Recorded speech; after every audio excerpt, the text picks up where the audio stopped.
Bonjour, aujourd'hui révision de cinématiques pour les PSI. Alors, le cours va se structurer de la manière suivante. Dans un premier temps, de brefs rappels, puis les points fondamentaux pour l'étude géométrique des systèmes de solides, puis les points fondamentaux de la cinématique des systèmes de solides, ce qui nous occupera donc aujourd'hui, dans cette vidéo. Dans une prochaine vidéo, nous récapitulerons les points clés fondamentaux de la statique des systèmes de solides. Ce cours est articulé sur une illustration de VTT dont je vous ai distribué le polycopier et qui est disponible sous Chamilo. Je vous inviterai donc au fur et à mesure du déroulé de ce cours à appliquer les méthodes et les concepts à cette illustration.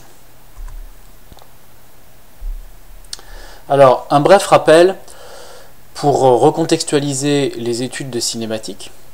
On étudie donc des systèmes et pour des systèmes asservis, une description comportementale aboutit au schéma bloc lié à l'asservissement du système. Une fois identifié chaque sous-système,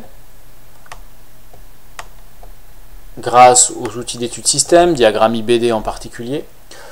Ensuite, l'objectif, c'est que pour chacun des blocs et donc des sous-systèmes, on obtienne une loi entrée-sortie, pour ensuite pouvoir simuler les réponses des systèmes asservis.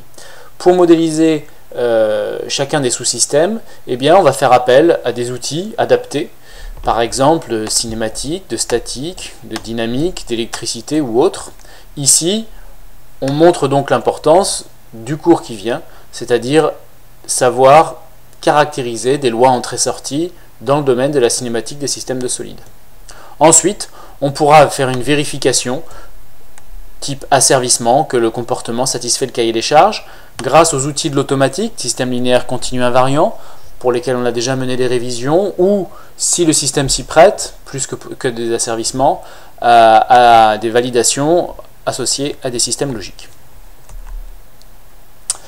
Les outils, un petit point sur les outils. En première année, en PCSI ou MPSI, on a mené une étude géométrique, puis cinématique et statique. On a introduit ainsi deux torseurs, le torseur cinématique d'un mouvement de solide et le torseur d'action mécanique d'un solide sur un autre. L'objectif des révisions que l'on va mener, c'est de bien asseoir ses connaissances et ses compétences, de manière à ensuite pouvoir développer le cours de dynamique des systèmes de solides de PSI, qui va nous faire apparaître deux torseurs complémentaires, le torseur cinétique et le torseur dynamique d'un mouvement de solide de par rapport à 1. Donc ceci nous occupera dans un second temps, dans quelques semaines. Quelques définitions et rappels brefs. Un solide est un système matériel tel que les distances entre chacun des points sont constantes. L'hypothèse de solide indéformable est fondamentale dans nos études. Pour la déformation, pour les études de déformation des solides, je vous renvoie au cursus que vous mènerez en école d'ingénieur pour certains. La position d'un solide est caractérisée par la position d'un point plus une orientation. Du coup, vu que toutes les distances sont constantes entre les solides, ça suffit. Qu'est-ce qu'un système de solides? Un système de solides, c'est un ensemble de plusieurs solides reliés par des liaisons. Pour paramétrer un système de solides, eh bien, on propose un repère par solide et des paramètres angulaires et ou linéaires entre les repères en fonction des degrés de liberté qui existent. Pour la manipulation de ces repères, on va définir à chaque fois une base orthonormée directe et on a donc besoin d'outils et d'efficacité dans la projection et les changements de base des vecteurs. Donc pour ce faire, je vous invite, bien évidemment toujours, à dessiner les figures de projection pour chacun des angles définis. Qu'est-ce que c'est qu'une figure de projection? On commence par indiquer l'axe de rotation, dans le sens rentrant vers nous. Puis on complète le trièdre direct par les deux axes du premier repère de base. Et ensuite, on définit un repère légèrement incliné, de manière à indiquer un angle qui sera positif pour passer du premier au deuxième repère. Si l'on fait la figure avec un angle petit et positif, cosinus et sinus sont facilement identifiables. Le cosinus est la projection grand côté, le sinus est la projection petit côté. Et ainsi, il n'y a aucun problème pour projeter des vecteurs dans une base quand on en a besoin. Exemple, x1 projeté dans la, x2 projeté dans la base 1 donne cosinus grand côté projeté sur x1 et donne sinus de l'angle θ sur y1. y2 projeté dans la base 1 donne grand côté cosinus sur y1 et petit côté sinus, toujours le même angle θ, sur moins x1. Et l'écriture de x1 dans la base 2, x1 se projette en grand côté cosinus sur x2 et en petit côté sinus sur moins y2. Les projections sont ainsi facilitées par le tracé d'une figure plane avec angle petit positif. Je vous invite donc à vérifier que vous avez la compétence nécessaire aux projections de vecteurs dans une base tournante. Alors, premier point sur l'étude géométrique des systèmes de solides. On voit ici l'illustration de l'architecture photoréelle du VTT illustration de ce cours. On peut donc proposer un schéma cinématique qui est celui-ci.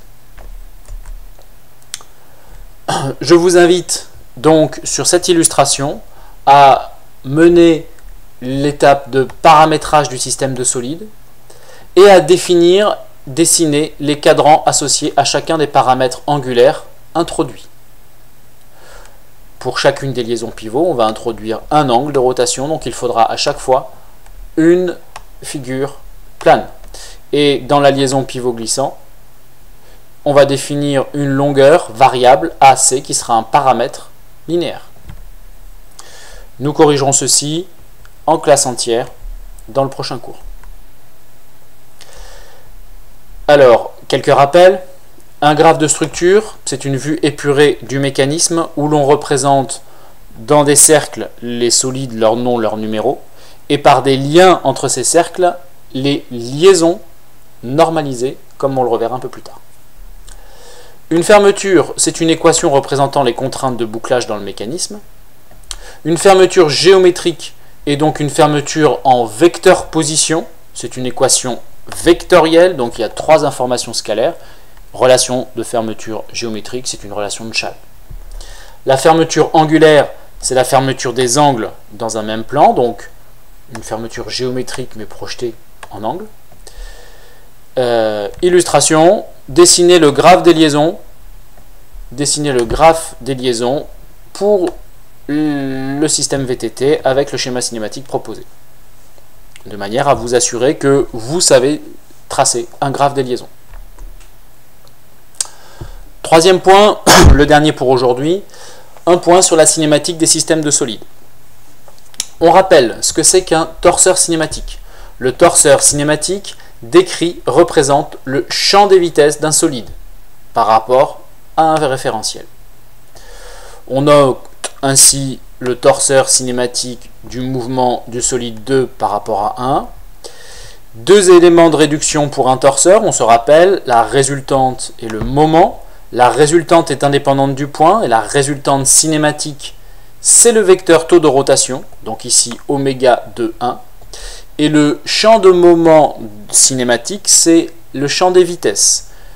Ici, j'exprime le torseur cinématique au point A. Je donne donc la vitesse du point A dans le mouvement considéré qui est 2 par rapport à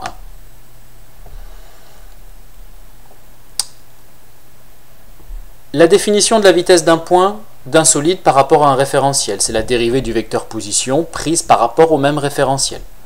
Ainsi, la vitesse du point M dans le mouvement 1, 0, c'est la dérivée du vecteur position OM par rapport au référentiel R0 attaché au solide ici 0, et l'origine de ce repère doit bien être la bonne, la même ici O. Vous pouvez souligner en couleur le fait que le 0 ici correspond à pour origine, pour point fixe O, origine d'un repère R0. Ces trois choses-là sont fondamentalement liées. Je vous rappelle que quand on exprime une vitesse, il faut absolument préciser le point d'expression et le mouvement de solide considéré. L'accélération d'un point d'un solide par rapport à un référentiel, c'est donc la dérivée de la vitesse par rapport à ce même référentiel, et donc la dérivée seconde du vecteur position.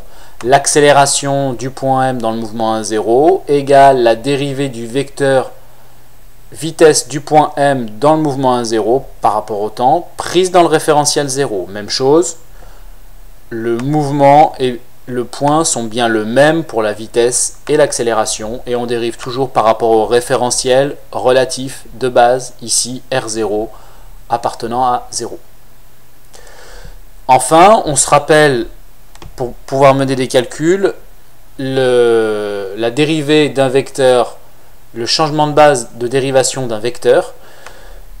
Formule de changement de base de dérivation, la dérivée temporelle d'un vecteur U par rapport à un référentiel 0, c'est la dérivée du même vecteur par rapport au temps dans un autre référentiel 1, plus le vecteur taux de rotation oméga 1,0 vectoriel U.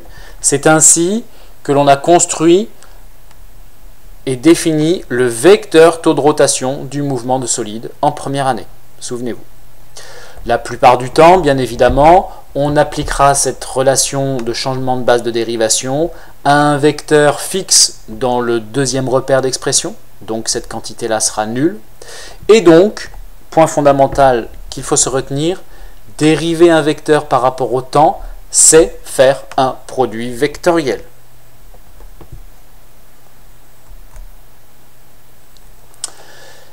Une fois qu'on a défini le torseur cinématique d'un mouvement de solide, il faut être capable de caractériser le torseur cinématique de chacune des liaisons usuelles. Pour ce faire, à la fin du polycopié, je vous ai rappelé le tableau des liaisons usuelles. Et il faut que vous sachiez, pour chaque liaison normalisée, retrouver le torseur type.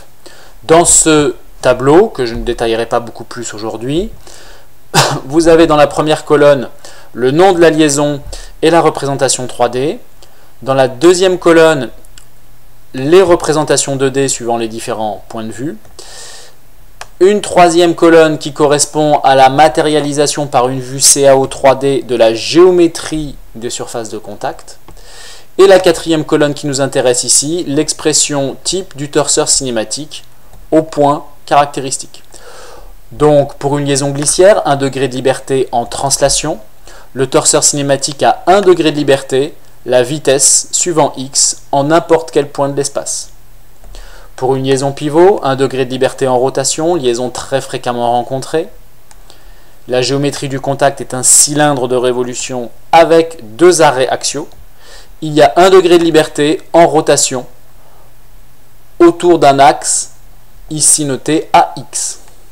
La liaison pivot-glissant, 2 degrés de liberté, géométrie de contact, cylindre de révolution, tout simplement. Il y a 2 degrés de liberté, une rotation et une translation de même axe.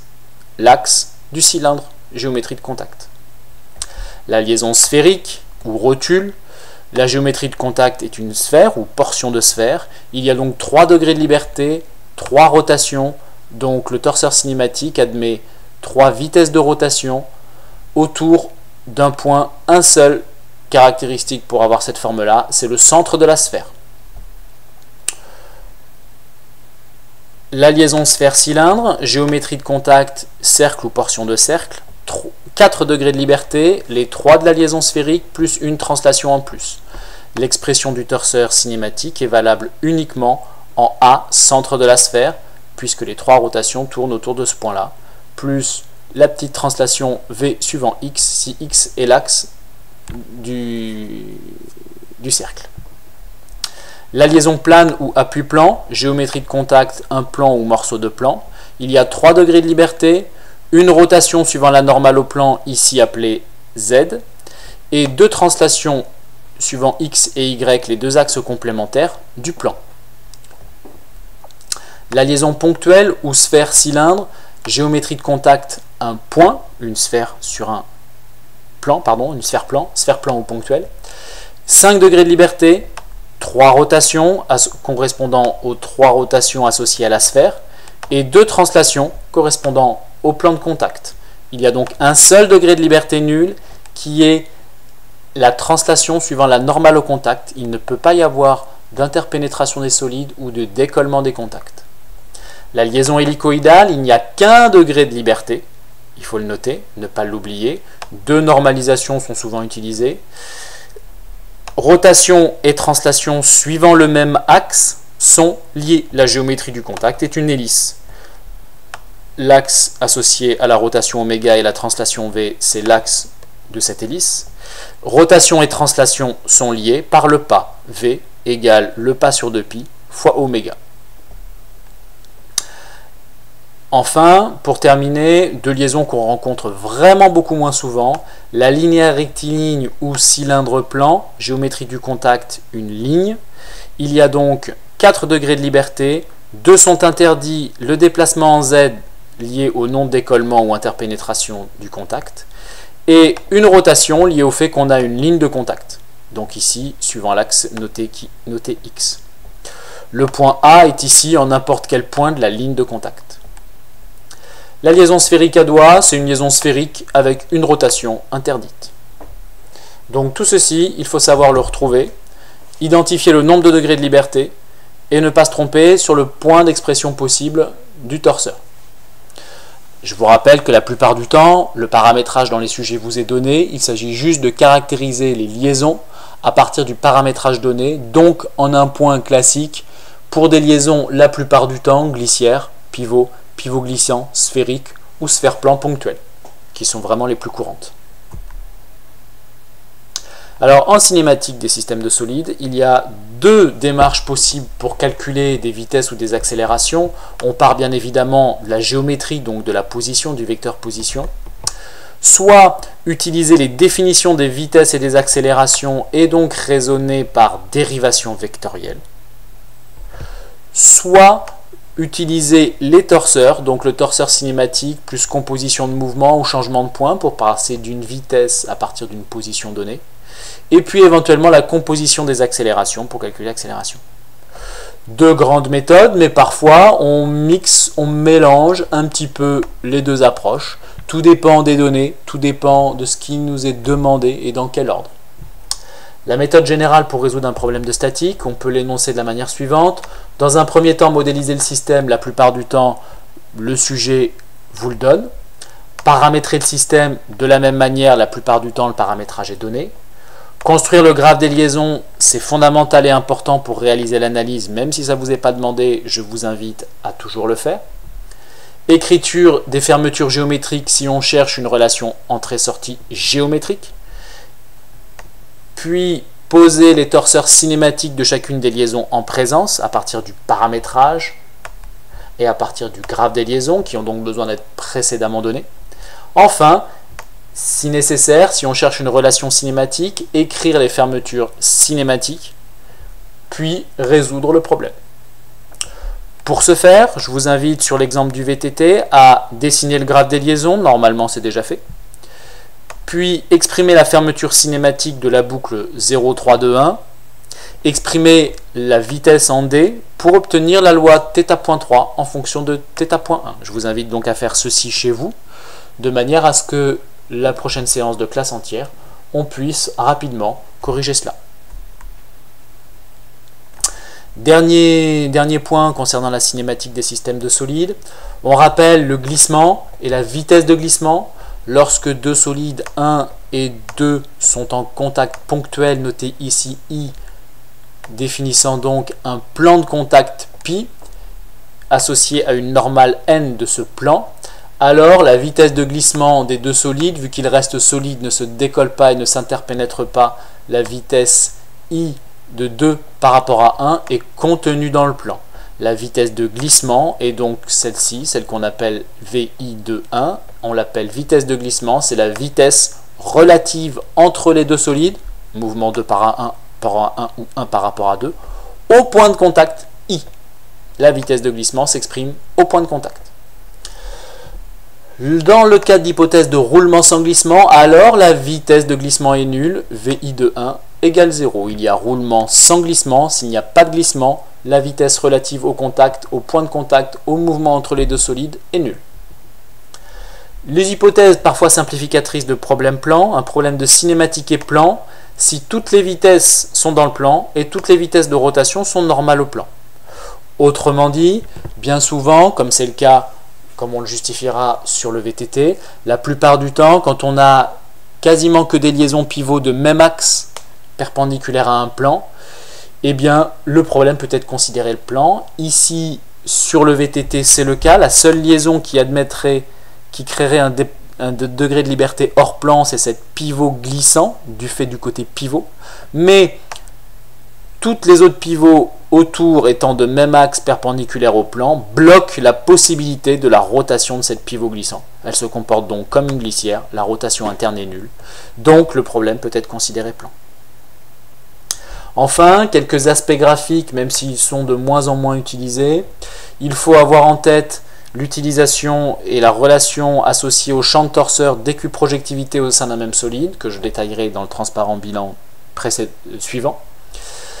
La composition des vitesses en un point est souvent utilisée et on définit un centre instantané de rotation, le point de vitesse nulle dans un mouvement donné.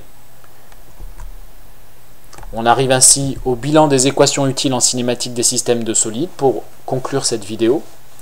La définition de la vitesse, la formule de changement de point, je rappelle que l'on reste donc dans le même mouvement, ici le mouvement de solide S par rapport à 0. On change la vitesse d'un point B égale la vitesse d'un point A plus le vecteur taux de rotation vectoriel AB. C'est une relation antisymétrique, B, A, résultante, A, B. Le petit moyen mnémotechnique, si vous voulez, c'est de la retenir dans l'autre sens, avec BA vectoriel oméga, ce qui nous donne BA résultante, ce qui donne babar. Moyen mnémotechnique, si vous voulez vous en servir. La composition des vitesses s'exprime sous forme de torseur. Le mouvement 2-0 se décompose en 2-1 plus 1-0. Une relation torsorielle, donc deux équations vectorielles, c'est-à-dire 6 équations scalaires. Une équation de fermeture de vitesse angulaire, la même relation sur les mêmes mouvements mais sur les vitesses angulaires, et de la même manière sur les vitesses linéaires, comme tout torseur exprimé au même point. La formule de changement de base de dérivation, qu'on a récapitulé tout à l'heure, le roulement sans glissement, vitesse au contact des mouvements relatifs nuls, le centre instantané de rotation qui nous donne une même composition, c'est-à-dire une vitesse nulle, centre de rotation, vitesse nulle, instantané à un instant donné, et la relation d'équiprojectivité qu'il faut éventuellement avoir en tête, qui est l'équivalent de la formule de changement de point permettant de définir un torseur de champ vecteur vitesse, c'est que la vitesse scalaire AB, la vitesse en A dans un mouvement donné scalaire AB, égale la vitesse en B du même mouvement scalaire AB. L'implication formule de changement de point vers équiprojectivité est évidente. Le retour un petit peu moins, mais se démontre mathématiquement aisément. Cette relation-là nous permet donc d'avoir des propriétés graphiques que l'on pourrait utiliser si l'on avait des petites résolutions à une échelle donnée graphiquement. Ceci clôt la vidéo sur la cinématique. Prochaine vidéo, rappel de statique des systèmes de solides.